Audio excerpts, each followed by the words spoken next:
ඔන්න ඉතින් අවාරේ සිරීපාදේ පූජාවට ආපු අපේ නවාතැන උනේ මෙන්න මේ රතු අම්බලම. මේ දවස් දෙකේම ඉන්නේ අපි මෙතන. මේ ගම්මානේ අයියා හදන්නේ තේ එකක් හදලා දෙන්න.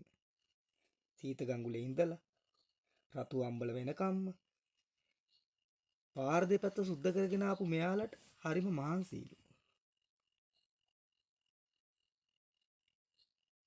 ඉතින් ඔය අතරේ ඕනම දෙයකට ඔට්ටුයි කියලා ආපු අපේ කට්ටිය අම්බලම පීදාන හැටිත් බලන්නකෝ. ඒකත් හරිම අපූර්වයි නේද?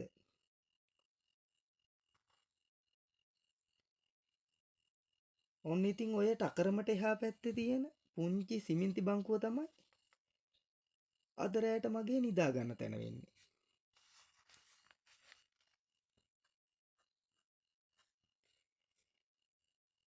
එහෙනම් ළමයි තේ ටික හදලා ඉවරයි. එන්න බලන්න බීලා අපි දවල් අරුවේ වැඩ ටික පටන් ගන්න.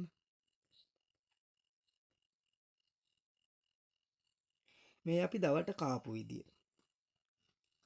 අපේ කට්ටිය අම්බලමෙන් වියලා පාර්සල් ගහලා අපි ඉන්න තැනට මේ කෑම ටික එව්වා. පරිසරයත් ඉඳගෙන අපි මේ කෑම ටික කෑවා. මේ අපේ රෑ කෑම වේල. මේ වෙනකොට අපි හොඳටම තෙමිලා ඇවිල්ලා ඉන්නේ. ඒකින්ද ඉක්මනට කෑම ටික වියන්න අපේ කට්ටිය දඩ පිටියම වැඩ.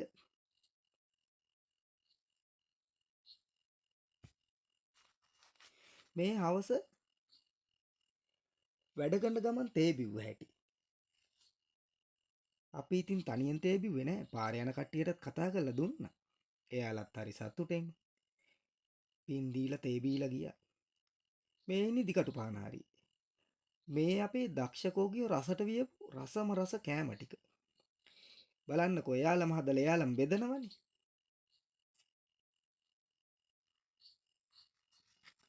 ඔය අතරේ කාගෙන් බේරුණත් මගෙන් බේරෙන්න බෑ. පේනව නේද? දෙවනි පාරටත් මහා අපි ගානක් අරගෙන ආපු මේ අයියා. බඩගින්නේ ඉන්නේ. හොඳ හැටි කන්න ඕන නේද?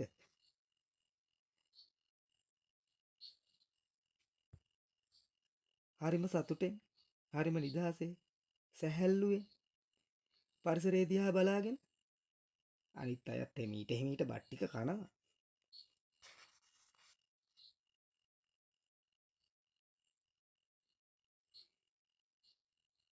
මේ ඉන්නේ ඉතින් අපේ ගමනේ නියමුව විදියට ආපු ප්‍රියන්ත අයියා.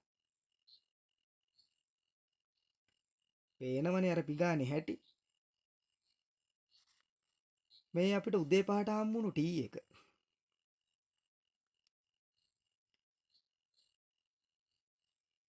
මේ ටී එකෙත් හරි රස කතා ටිකක් තිබුණා. එක රස කතාවක් බලා ගන්නම පුළුවන්. ඔන්න බලන්නකො යටින් අල්ලන කෝප්පෙ දිහා.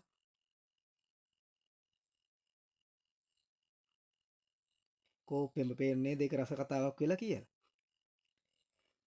අපි ඉතින් මේ ගේම ගැහුවේ කුප්පි ලාම්පුවේ. තාම ලයිට් දීලා නැහැ මේ අම්බලම් වලට. ලයිට් නැති වුණා කියලා අපේ කට්ටිය පස්ස ගැහුවේ නැහැ. හරි ලස්සනට හැමෝම එකා වගේ ඔන්න ඔය විදියට තමයි ගේම ගැහුවේ. මේ කාපු කෑම වල ගොඩක් රස කතා කියන්න බැරි කතාත් ගොඩක් තිබුණා. ඉතින් අපේ සිරීපාද ගමනේ කෑම කාපු හැටි තමයි මේ. ඉතින් ඔයාලා හැම දිනාටම සමන් දෙවි හාමුදුරන්ගේ පිහිට ලැබේවා කියලා ප්‍රාර්ථනා කරනවා.